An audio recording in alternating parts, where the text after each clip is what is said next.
Lecture du livre de l'Exode. En ces jours-là, Moïse vint rapporter au peuple toutes les paroles du Seigneur et toutes ses ordonnances. Tout le peuple répondit d'une seule voix. Toutes ces paroles que le Seigneur a dites, nous les mettrons en pratique. Moïse écrivit toutes les paroles du Seigneur. Il se leva de bon matin et il bâtit un autel au pied de la montagne et il dressa 12 pierres pour les 12 tribus d'Israël. Puis il chargea quelques jeunes garçons parmi les fils d'Israël d'offrir des holocaustes et d'immoler au Seigneur des taureaux en sacrifice de paix. Moïse prit la moitié du sang et le mit dans des coupes. Puis il aspergea l'autel avec le reste du sang. Il prit le livre de l'Alliance et en fit la lecture au peuple.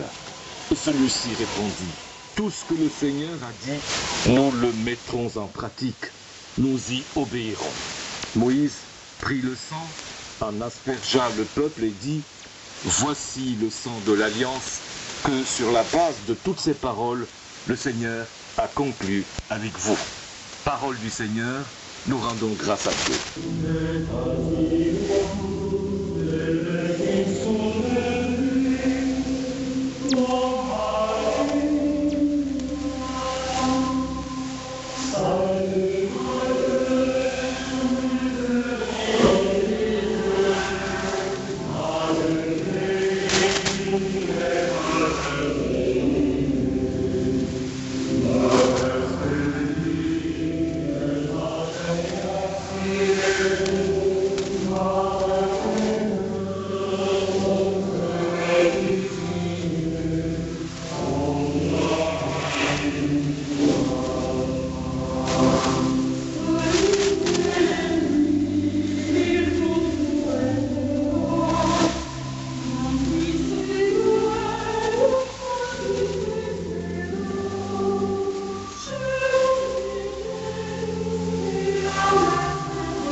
Lecture de la lettre aux Hébreux.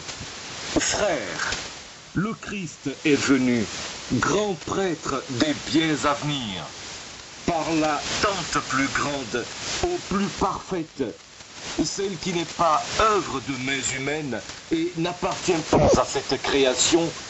Il est entré une fois pour toutes dans le sanctuaire en répandant non pas le sang de bouc et de jeunes taureaux, mais son propre sang. De cette manière, il a obtenu une libération définitive. Et s'il est vrai qu'une simple aspersion avec le sang de bouc et de taureau et de la cendre de génisse sanctifie ceux qui sont souillés, leur rendant la pureté de la chair, le sang du Christ fait bien davantage. Car le Christ, poussé par l'Esprit éternel, s'est offert lui-même à Dieu comme une victime sans défaut.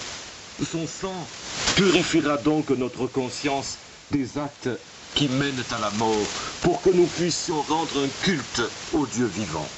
Voilà pourquoi il est le médiateur d'une alliance nouvelle, d'un testament nouveau. Puisque sa mort a permis le rachat des transgressions commises sous le premier testament, ceux qui sont appelés peuvent recevoir l'héritage éternel jadis promis. Parole du Seigneur, nous rendons grâce à Dieu.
Chers amis, la lettre aux Hébreux s'adresse à des chrétiens qui connaissent parfaitement bien la religion juive de l'Ancien Testament.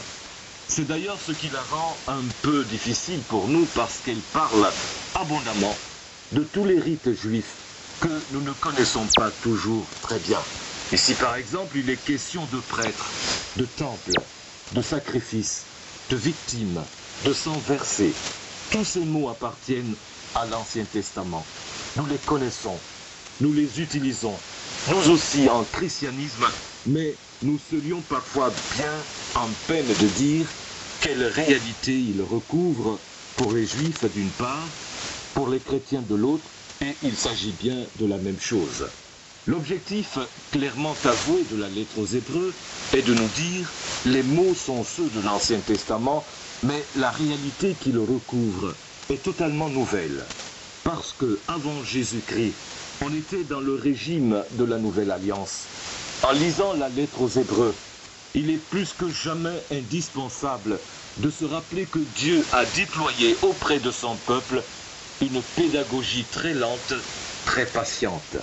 Au départ, quand Dieu a choisi les Hébreux pour en faire son peuple, ils avaient une religion semblable à celle de leurs voisins, inspirée par une certaine idée de Dieu. Au fur et à mesure que Dieu se révélait à eux tel qu'il est et non tel qu'on se l'imaginait, inévitablement, l'attitude de l'homme changeait. Les gestes religieux étaient épurés, convertis, transformés. Avec la venue du Christ, sa vie terrestre, sa passion, sa mort et sa résurrection, tout ce qui a précédé est considéré par les chrétiens comme une étape nécessaire mais révolue. Et donc c'est volontairement